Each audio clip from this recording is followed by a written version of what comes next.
Assalamualaikum warahmatullahi wabarakatuh. Kembali lagi bersama saya Mr. Wali. Untuk hari ini kita akan kembali melanjutkan pembahasan berkaitan dengan skill TOEFL Structure and Written Expression.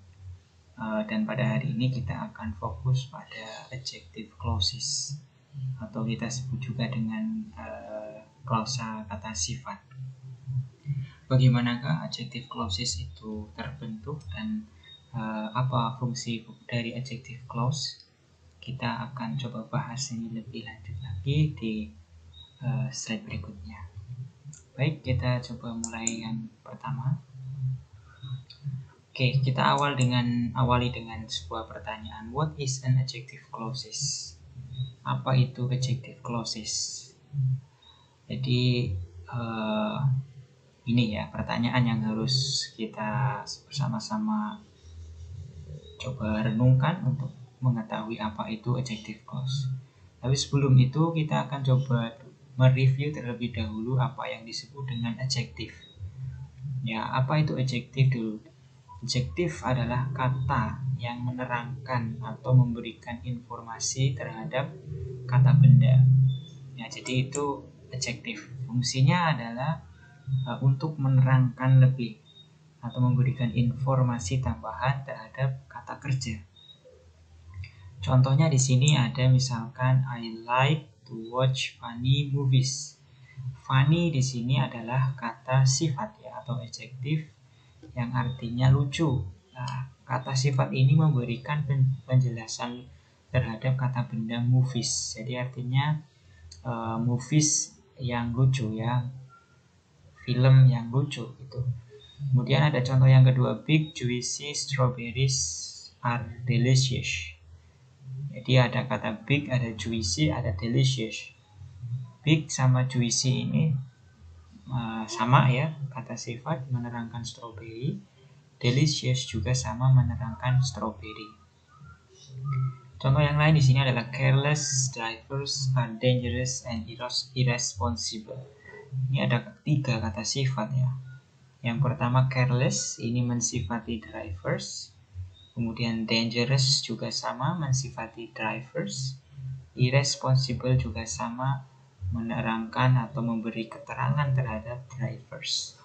Jadi intinya kata sifat itu memberikan keterangan ya, memberikan informasi terhadap suatu kata benda. Oke, coba kita lanjutkan. Apakah memang adjective clause itu sama dengan kata sifat, memiliki fungsi-fungsi yang sama untuk memberikan keterangan lanjutan, dan kemudian apa bedanya? Kita coba lihat penjelasan berikutnya. Ya, jadi di sini adjective clause ya adalah klausa yang bisa digunakan to describe or give more information about noun. Kalau yang tadi adalah hanya sekedar kata sifat saja, nah kalau di sini berupa klausa. Ingat ya, klausa itu harus ada subjek dan verbnya. Jadi di sini nanti akan muncul subjek verb yang juga memberikan keterangan terhadap kata benda. Nah, lantas bagaimana kita bisa membentuk adjective clause? Kita coba lihat contoh di sini. Contoh yang ada di sini. I like to watch movies ya, which make me laugh. Saya suka nonton movie yang membuat saya tertawa. Jadi which make me laugh ini kan ada klausa ya. Satu make itu sebagai verbnya, kemudian which ini selain sebagai konektor bisa juga menduduki fungsi sebagai subjek. Jadi di sini sudah ada unsur subjek verbnya ya, which make ini. I like to watch movies which make me laugh.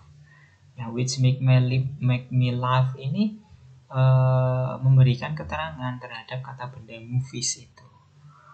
Makanya di sini adjective clause atau kita sebut juga dengan relative clause ini mirip ya seperti kata sifat seperti biasanya. Hanya saja ini berupa klausa. Jadi itu bedanya. Kalau adjective hanya berupa kata saja, tetapi adjective clause ini berupa clausa. Oke, kita coba lihat contoh yang lain. The strawberries that I bought were delicious. Ini juga sama, ada kata that I bought. Ini ada subject verb ya, berarti ini adalah clausa menerangkan strawberries. People who drive too fast should be more careful. Nah, di sini juga sama. People who drive too fast ini menerangkan people. Ya, hanya saja bentuknya clausa. The official whom we elected have an important job to do. The officials whom we elected have an important job to do. Jadi sama. Di sini whom ya, whom konektornya. Kemudian yang terakhir, do you know the man whose picture is in the newspaper? Apa kamu tahu laki-laki yang gambarnya ada di koran itu? Nah, di sini kita lihat atau kita perhatikan ada macam-macam penggunaan conjunction-nya. Ada yang menggunakan which, ada yang that, ada yang who, ada yang whom, ada juga yang whose. Nanti kita coba akan lebih lanjut pembahasannya mana-mana yang kita ketika kita menggunakan which kapan, kemudian that kapan, who, whom, whose itu seperti apa. Coba kita lanjutkan lagi penjelasannya. Oke, jadi di sini dijelaskan bahwa adjective clause usually comes right after the noun it describes. Letaknya setelah kata benda ya yang dideskripsikan. Adjective clause begin with one of these adjective clause connector. Di sini ada konektornya ya. Jadi who ini untuk orang, kalau which untuk benda, kalau that ini bisa untuk orang, bisa untuk benda. Kemudian whom sama whose. Ya, whom sama whose ini ada sedikit perbedaan ya. Karena whom ini menanyakan objek, kalau whose ini menanyakan kepemilikan. Jadi berbeda ya. Adjective clause connectors are also known relative pronouns. Bisa juga disebut dengan relative pronoun. Itu nama lainnya ya, nama lain dari adjective clause. Nah, kemudian how do we know which connector to use? Terus bagaimana kita tahu kapan kita menggunakan konektor ya? Oke, coba kita think about whether the connector refers to person or thing. Who and whom refer to only people. Jadi kita harus tahu bahwa who and whom ini hanya untuk orang ya, mengacu pada orang saja. Contohnya people who drive too fast should be more careful. Itu kan who menggunakan, dan the official whom we elected have an important job to do. Bedanya apa sama who sama whom? Kalau whom ini menanyakan objek ya, makanya di situ setelah whom kemudian diikuti oleh subjek kemudian verb. Beda sama who langsung diikuti oleh verb ya, karena who ini menerangkan people ya sebagai subjek, tetapi kalau whom ini menerangkan objeknya ya. Jadi the official whom we elected have an important job to do. Pertanyaannya siapa yang memiliki job yang penting? Ya the official ya, the official we elected. Jadi seperti itu, makanya menggunakan whom. Kalau which ini refers only to things, hanya untuk menerangkan kata benda ya, kata benda yang bukan manusia. Contohnya movies ya kan? I like to watch movies which make me laugh. Kemudian kalau that ini bisa dua-duanya, bisa untuk manusia juga bisa untuk selain manusia ya. Strawberries ini kan bukan manusia, sama ya, bisa menggunakan that. Kemudian kalau friends karena manusia, di sini juga bisa menggunakan that. Whose ini untuk orang atau untuk benda bisa ya, sama-sama bisa. Cuma ini menyatakan kepemilikan. Contohnya di situ, do you know the man whose picture is in the newspaper? Apakah kamu tahu laki-laki yang gambarnya, yang fotonya ada di koran? I want to visit a country whose weather is warm. Saya ingin mengunjungi kota atau negara yang cuacanya hangat ya. Jadi itu memberikan keterangan ya, kepemilikan, keterangan yang cuacanya hangat. Oke, kita lanjut ke pembahasan berikutnya. How do we know which connector to use? Jadi ini kita tadi sudah membahas ya. Cuma kita akan lebih memberikan contoh-contoh secara real ya. Yang pertama nih, children who stay up late will fall asleep in school. Ini who stay betul ya. Kemudian kalau children stay up late will fall asleep in school, ini tidak betul ya, karena nanti akan ada dua verb ya. Stay up late sama will fall asleep. Ini nggak bisa karena nanti double verb. Kemudian yang berikutnya, the car which is parked over there looks expensive.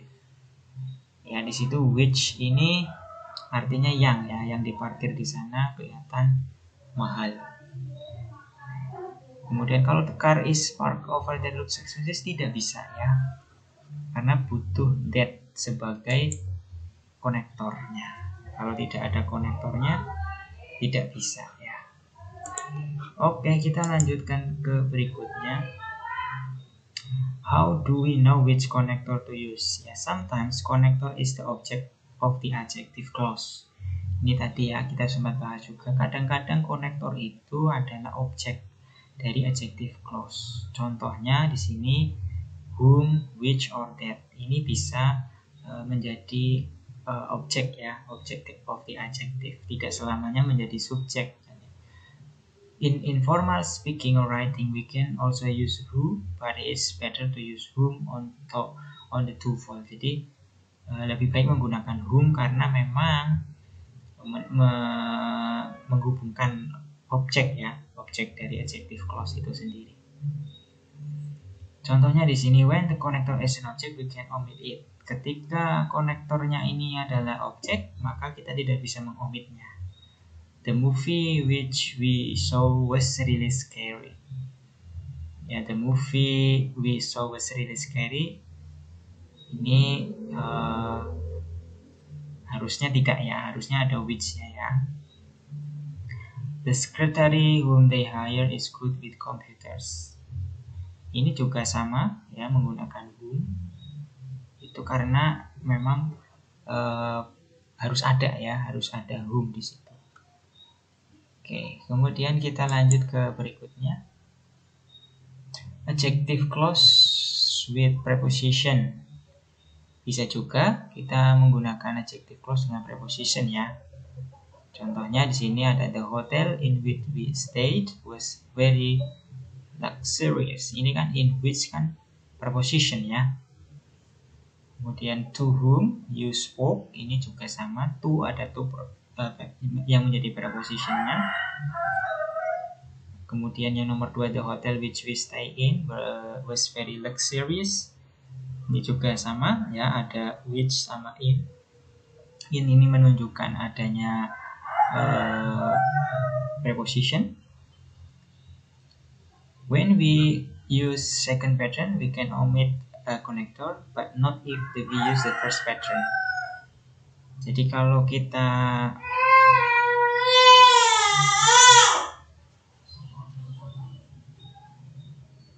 kita menjelaskan menggunakan second pattern yang kedua ini ya, kita bisa mengomit konektornya, tapi kalau yang pertama tidak.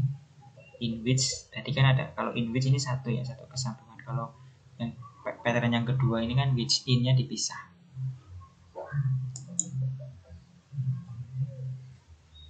Oke, kemudian is the verb singular or plural?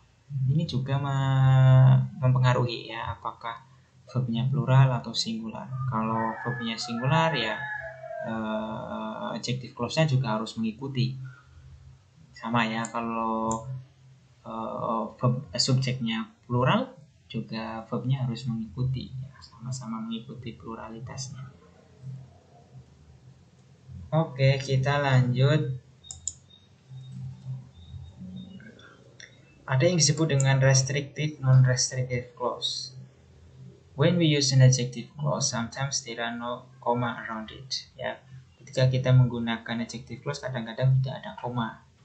Contohnya di sini ada cities that are safe are good places to live. Tapi sometimes there are comma, tapi kadang-kadang juga kita menggunakan koma ya. Irvine, which is a very safety city, is a good place to live. Apa bedanya?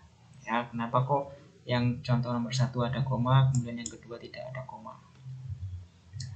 Oke, ini penjelasannya. Cities that are safe are good place to live. Adjective clauses with no comma, seperti halnya nomor 1 itu disebut dengan restrictive adjective clause. We need the information in them to understand what the whole sentence is about.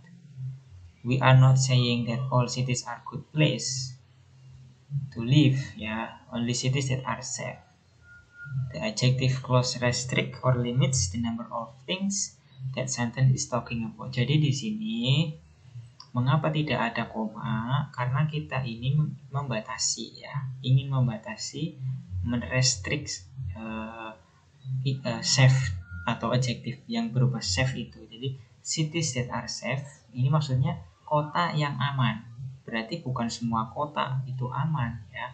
Hanya kota yang aman saja. Itulah tempat yang baik atau tempat yang layak untuk hidup.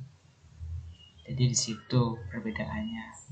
Berbeda kalau kita kalau kita menggunakan tanda koma.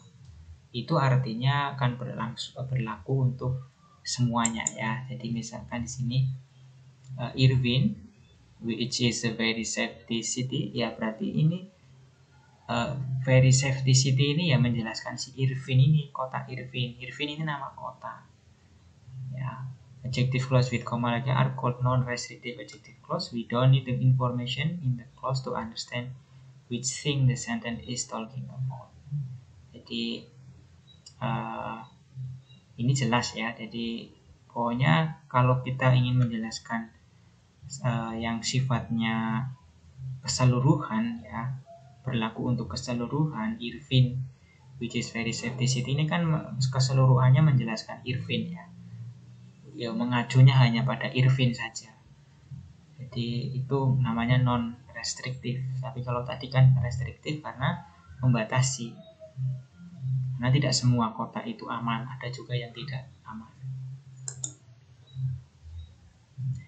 Oke, jadi kita telah membahas beberapa hal, ya. Yang pertama, adjective clause is a clause that describes or give more information about noun. Kemudian adjective clause juga disebut dengan relative clause. Jadi tidak usah bingung kalau ada mungkin di sumber lain menyebutnya relative clause, ya artinya sama seperti halnya adjective clause. Adjective clause begin with an adjective clause connector, atau disebut juga dengan relative pronoun. Harus ada konektornya. To choose the right connector, we have to think about whether it refers to person or thing and what role it plays in clause. Jadi kita harus mempertimbangkan apakah klausa itu untuk orang atau untuk benda selain orang, selain manusia. Kemudian, we can omit an adjective clause connector when it is the object of the clause. Ketika menjadi object of clause, ya kita bisa menghilangkan konektornya, tetapi tidak untuk subjek. Ya, kalau untuk subjek ini tidak boleh dihilangkan. Commas can tell us whether an adjective clause is restrictive or non-restrictive. Jadi bedanya tadi restriktif sama non-restriktif, saya kira sudah jelas, ya, bahwa kalau yang restriktif itu membatasi, untuk membatasi. Kalau non-restriktif ini tidak terbatas. Jadi misalkan ada subjek yang kita jelaskan, ya sifat yang kita jelaskan atau kita berikan ke subjek itu, ya memang itu keseluruhan sifat miliknya si subjek. Jadi begitu, mungkin itu saja untuk penjelasan kali ini. Sampai ketemu di kesempatan lain. Terima kasih atas perhatiannya. Assalamualaikum warahmatullahi wabarakatuh.